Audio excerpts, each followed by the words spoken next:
兰太太谦虚了，我们家彤彤回来后，总是夸若若，说若若很好，就是我们家小贝贝都很喜欢若若呢。第一次见面都肯让她抱。兰太太不知道我这个曾孙女是很挑人的，一般人都抱不到她。老太太宠溺地看着还被兰太太抱着的贝贝，兰太太笑道：“若若很有孩子缘，很多小孩子看到她都喜欢跟着她玩，要她抱抱。贝贝是真的很可爱，看着她我都想当奶奶了。回头就催我家臭小子赶紧结婚生娃，也给我生个孙女抱抱。”兰先生都忍不住逗一逗贝贝，这个小丫头的确是很可爱。妈，我听说有贵客来访，我们来晚了。战二爷夫妻俩从屋外进来，紧跟着他们的是三爷夫妻俩。老太太笑道：“阳城的兰先生和兰太太来了。”兰先生夫妻俩都起身，大家见过面，问过好后，重新坐下来。两家以前没有交集，彼此间都不熟悉，不过为了各自的孩子，大家都找着话题来聊，很快就聊熟了。老太太热情地留兰先生夫妻俩吃饭，夫妻俩也不客气，他们就是想和战家人相处一下，看看战家人是否真如外界传言般好相处。老太太还让二儿子夫妻俩带着兰先生他们出去逛逛山庄，海童将女儿交给保姆带去找哥哥姐姐们玩，他跟着陪同兰太太他们一起游山庄。兰太太边欣赏着山庄的美景边说道：“我们来管城游玩了几天，发觉你们游山庄胜过任何一处景区。不看那几栋别墅的话，山庄活脱脱的一座江南园林，风景很美。”二太太笑道：“兰太太要不在我们山庄住上几天？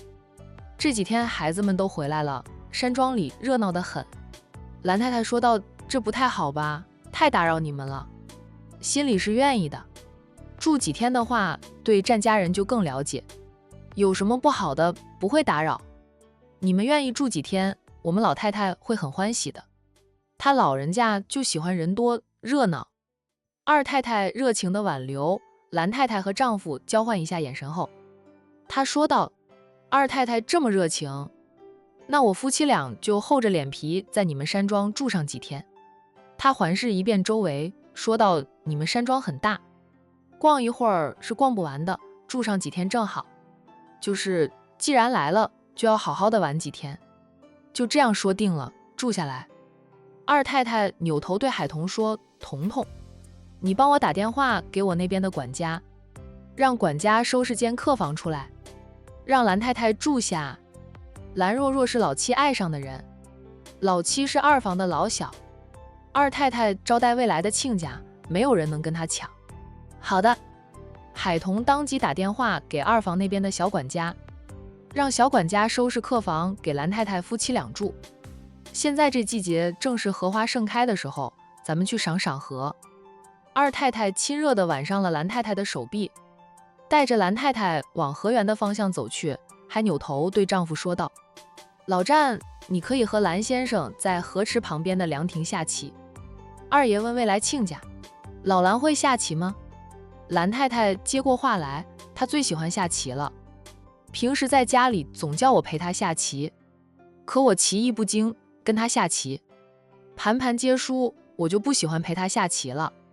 老爷子又不乐意跟她交战，儿子上班忙，他经常是找不到棋友。”战二爷笑道：“那等会儿我哥俩就好好的下几盘。”他打电话叫人给他送棋到河源的凉亭。几个人到了河源，兰太太不是没有赏过荷花，他们兰家也在鱼池里养了些睡莲，但他们家没有那么大的地方养那么多的荷花，就是普通的荷花，但架不住多呀。一眼望去都是荷花，有盛放的，有含苞待放的，也有才露尖尖角的，还有花落后只留下莲蓬的，好漂亮。兰太太感叹一句：“战家不愧是千亿豪门，他们的老宅太漂亮了。”还有玫瑰园，等会儿咱们再去玫瑰园逛逛。其他花园养的花就很杂了。兰太太站在河池边，荷花她触手可及。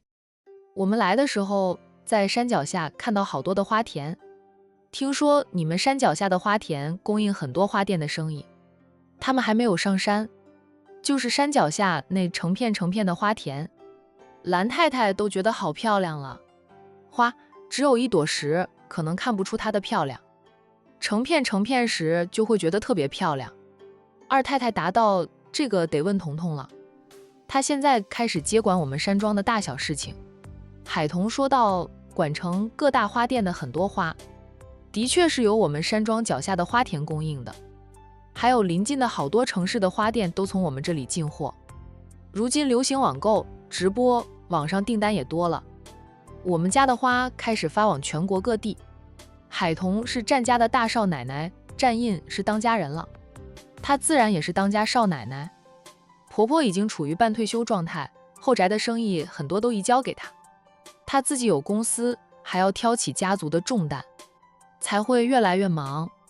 还好她从婆婆手里接过来的家务事及生意，经由代代当家太太用心经营，早就培养出一班心腹管理团队，她只需要查查账就行，偶尔去巡视一下，了解现在的生意好坏。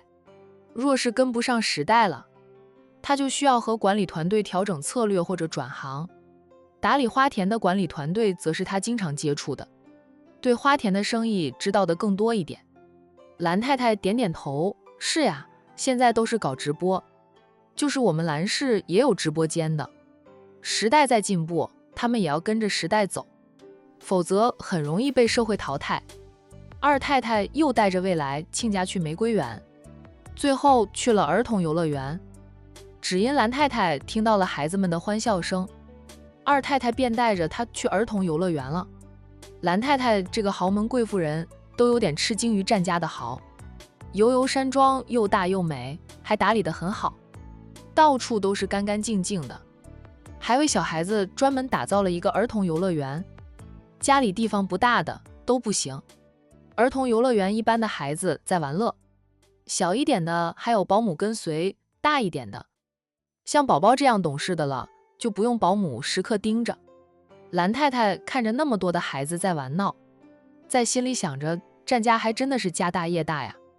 小孩子们看到有生面孔都停了下来，在不远处坐着的穆晴和海玲等人也走过来。二婶，他们都跟着海童一起称呼二太太。二太太笑着应了，海童则向姐姐和好友介绍蓝太太的身份。大家向蓝太太问好。蓝太太看着穆晴笑道：原来是望城蓝家的千金，我听说过你的事，就是没有缘分相见，没想到今天能见到你本人。他朝穆晴朝出右手，穆晴笑着和他握手。500年前咱们姓蓝的是一家人呢。蓝太太也笑，望城蓝家比阳城蓝家名声更大，家族传承更古老。不过望城蓝家内斗过一回后，稍弱了一段时间，直到蓝征上位接了家主之位，经过几年时间便又让蓝家重回巅峰。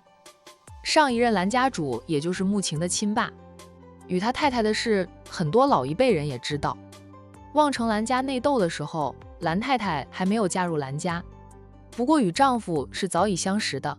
她听说望城蓝家家主夫人疯了20几年后，在找回亲生女儿时，自然而然就好了起来。她当时还和丈夫说，以后她若是遭遇到像蓝家主夫人那样的祸事，她也撑不住的，孩子就是母亲的软肋啊。如今老家主带着恢复得很好的老家主夫人周游世界去了，他用余生来弥补他对妻子的亏欠。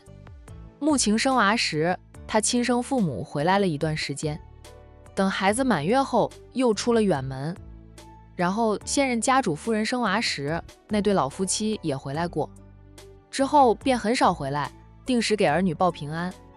穆晴嫁的君家是 A 市首富，与战家关系密切。蓝太太对战家越发的满意。000，海童的手机响了，是战印打回来的。他接听，还没有开口说话，听到战印在电话里说的是，脸色就变了变，快速转身走开，低声问道：伤得怎么样？老八说伤得不重，我在去医院的路上，你跟老三和老五说一声就行，让他们先来医院，暂时别惊动长辈们。他怎么会撞车的？他开车很稳的呀。是老八出了车祸，人被送往医院了。战印收到消息后，撇下手里的工作就往医院赶，同时也跟妻子说一声，毕竟海童现在开始接手战家的事务，他应该知道。老三和老五目前还在山庄里，过2天才回去上班。行，我去找他们俩，你赶紧去医院看看。老八打电话给我的时候，听他说话，应该伤得不重，你也别担心。你跟老三和老五说一声，我就不打电话给他们了。好。结束通话后，海童走回去，对二太太等人说道：“二婶战印叫我出去办点事，你陪兰太太好好逛逛，我先去办点事了。”去吧。海童又对姐姐说道：“姐，贝贝要是找我，你帮我哄一哄他。”海玲关心地问：“什么事这么着急？”一点小事，我出去处理好就回来。贝贝有妞妞陪着玩，应该也不会哭闹的。那么多哥哥姐姐陪着小家伙玩呢。海玲让妹妹放心出门，她会照顾好外甥女的。洋洋小时候喜欢跟着小姨，现如今贝贝也喜欢跟着大姨。若是海玲在，海童出门就方便多了，至少小丫头不会哭。不过海玲忙，没办法每个星期回来，1个月能回来1次就很不错了。就是这样，贝贝都记着她的大姨。海童匆匆走了，走到没人的地方，他就打电话给老三和老五，告诉他们老八出车祸了。老八是3房的，是老三和老五的亲弟弟。听到亲弟弟出了车祸，兄弟俩都急得不行。知道大哥去了医院，现在大嫂也准备去医院瞧瞧，兄弟俩自然也要去医院的，但不能动作太大，免得惊动了老太太。老太太年纪大了，若是听到这样的消息，一着急一担心，谁知道会出什么事。哪怕老太太经历过不少风雨，他们也不能冒这样的险。他们先去医院瞧瞧，确定老八只是一点小伤再说吧，伤得不重就不用告诉老太太。反正他们平时都是住在市区里，因为生意上的事又经常出差到处飞，几个月都不回山庄也是有的。老太太平时就是打电话问一下孙子们，倒是不会要求孙子经常回老宅陪他。有了曾孙辈，陪伴他老人家的大多数是曾孙辈了。他老人家一手带大的孙子们已经成了战家的顶梁柱，没有那么多时间陪他了。海童和2位小叔子赶到管城中心人民医院时，老八战月已经住进了病房，做了很多检查，有些结果出来了，有些结果还没有出来。出来的结果是没什么大碍，医生让住院观察几天。战月想拒绝的，大哥来了后，大哥一个瞪眼，他就老老实实的住院了。此刻他半躺在病床上，说道：“我车速不快的，得亏我车速不快，否则就撞上去了，那家长都不知道怎么看孩子的。孩子突然跑到马路中间，他都不知道还在看手机呢。我紧急刹车兼避让，撞到了路边的路灯才停下来。当时我大脑一片空白，那家长反应过来时跑去抱回孩子，也不看看我是什么情况就赶紧跑了。我差点因为他大意撞死了，他也不瞧瞧我的情况。战月对于那个没有看好孩子，害得他出了车祸的粗心家长不满至极。